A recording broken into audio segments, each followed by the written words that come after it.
ئەچین لای تەوەرێکی تری بەرنامەکەمان لە دنیای وێنەدا چیرۆکەکان یان وێنەکان دەچرکێنرێن و لە یەک چرکەدا دەوەستن و چیرۆکەکان لە ڕێگەی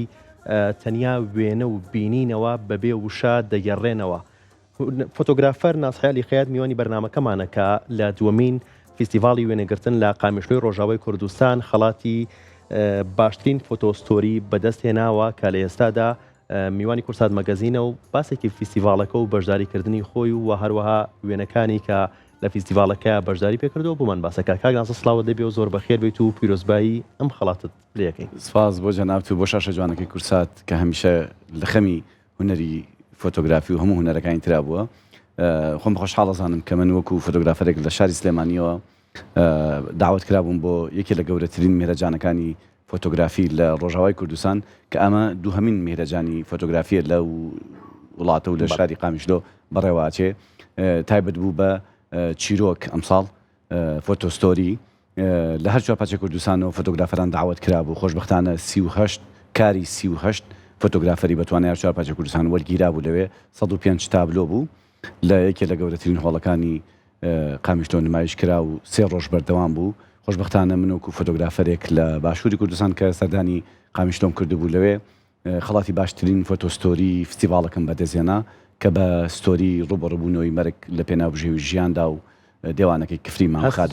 ناوت خوێنرایەوە کە لە باشووری کوردستانەوە بەشدار بوویت بۆ بەشێکی تری کوردستان کە ڕۆژاوای کوردستانە و ناوت خوێنراوەتەوە وەکو باشترین فۆتۆستۆری. من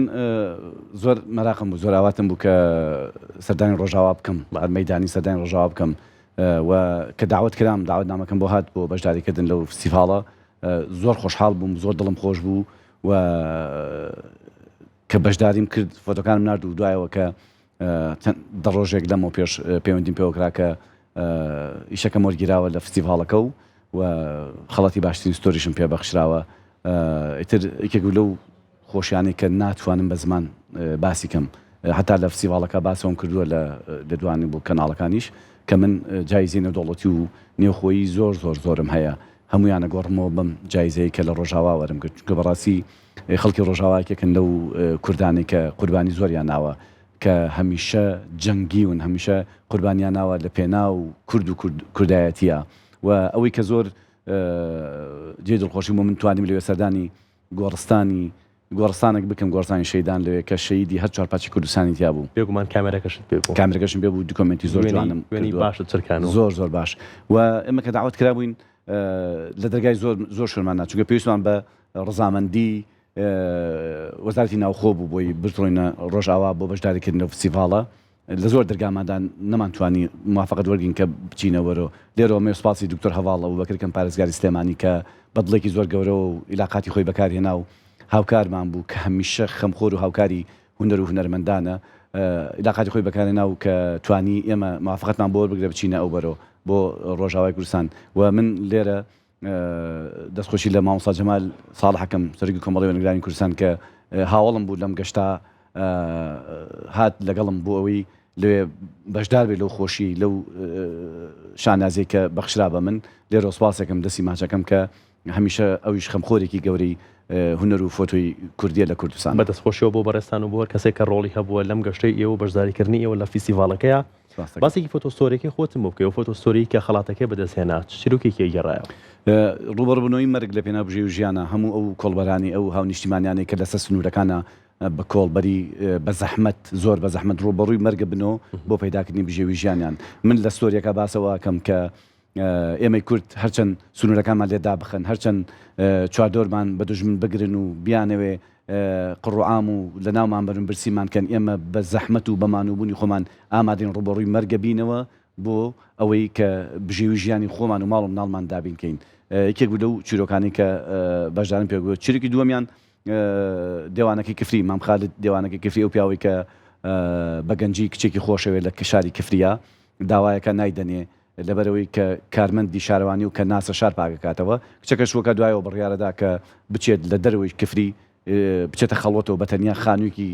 خەمناکی بۆ خۆی دروست بکات و ماڵەکەی خۆیکە بە خۆڵ عەمەلی و تا مردنیش کە نازبێ و خزمەتی شاری کفری بکات. ئەوە کە دوو چیرۆکی دوان بلو چیرۆکانی کە من لە فستیڤاڵەکە بەشداریم پێوە کردبوون و کۆمەڵی فۆتۆی زۆر جوان و تایبەتی ئەو دوو چیرۆکەم گرتبوو لێ نمایشم. دەستە خۆش بە ڕیزبەندی وێنەکانت چۆن بوو وەگەوەی کە کاتێک بینەرێک کاتێک بینەری فۆتۆستۆریەکانی تۆ بن وەکو وایە بینەری فیلمێک ببن. بەتاکیت ئێمەی فۆتۆگرافەران هەمیشە ڕۆڵی ئێمە زۆر گرنگتر و زۆر قورسترە لە ڕۆڵی هونەرەکانی تر لە ڕۆنی نەقاشی لە ڕۆژی فیلم و لە ڕۆی هونەرەکانی ترەوە چونکە ئێمە بێ بە فۆتۆ بە خەڵک چیرۆکەکە بە خەڵک بڵین من خۆم وەکو یەکێک لە ئەو فۆتۆگرافەرانی کە کارێکی زۆرم کردووە چەندی ساڵە نزگەی 15-20 ساڵە من لەسەر فۆتۆستۆری لەسەر چیرۆکەکان کارەکەم داڕشتێکی زۆر باشم کردبوو هەم بە فۆتۆکان هەموو ئەو مەرحەلانە ئەو کادیران و هەموو ئەو فیگەرانم تیا بەرجەستە کردبوو کە گەڕانەوەی چیرۆکەکە بن. باشە ئەم چیرۆکە باز لە چیەکات و ئەم چیرۆکەت بوو هێناوەتە نێوستۆری کورسات مەگەزین و ئەتەوێت چی بڵێت؟ ئەمە یەکێکە لەو چیرۆکانی کە کردومە بە کتێب و کوراسەیەک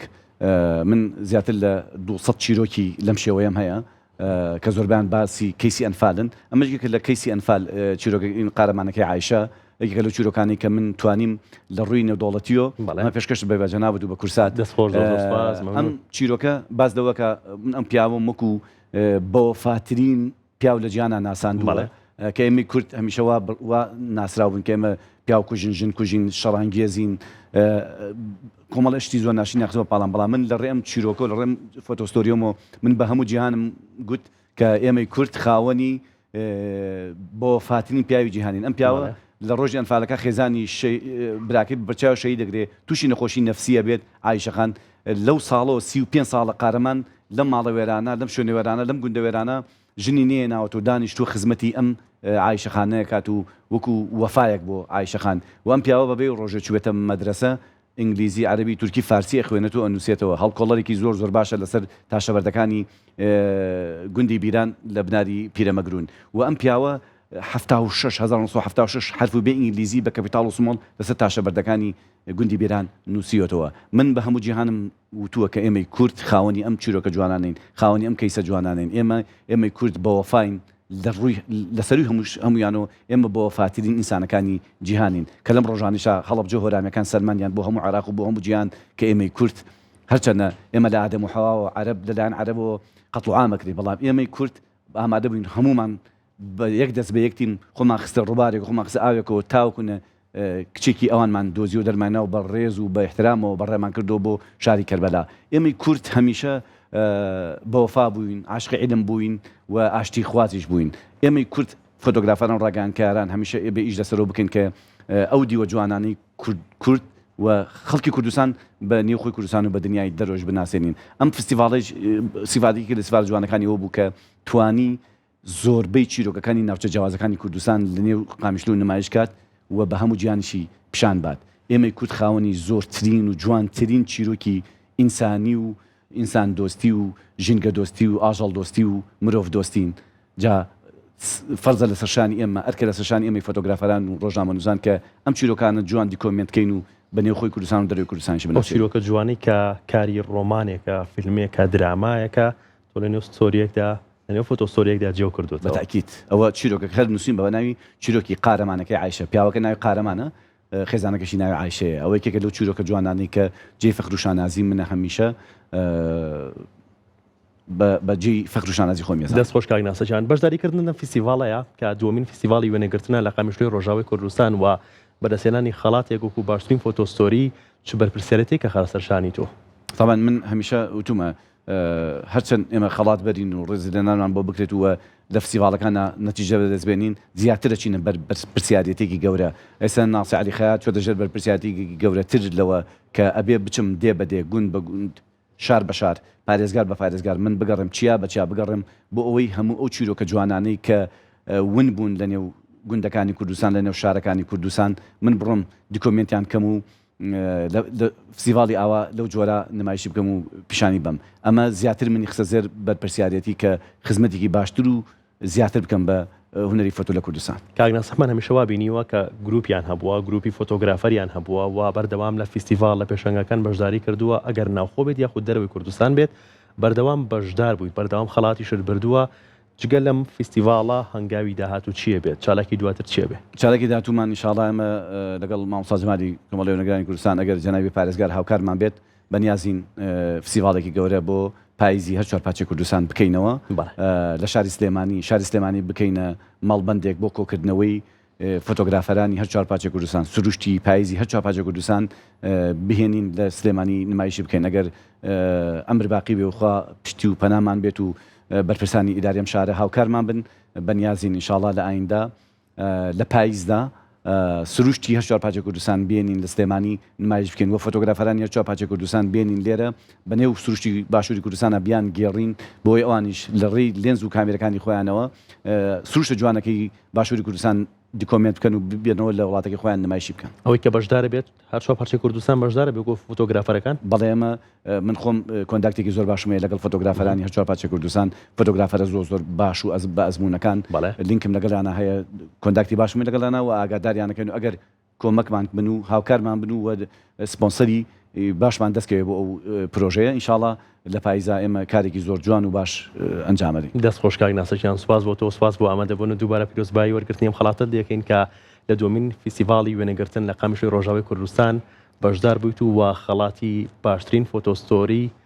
فیستیڤاڵەکەت وەرگرت منی لێرە زۆر سپاسی شاشە جوانەکەی کورساتێکم کامیشە خەمخۆری هونەری کوردی بووە و ئەم خەڵاتە پێشکەشەکەم بە ڕۆحی باکی ئەو شەیدانەی کە لەو گۆڕستانە من لە قامیشت و بینیم کە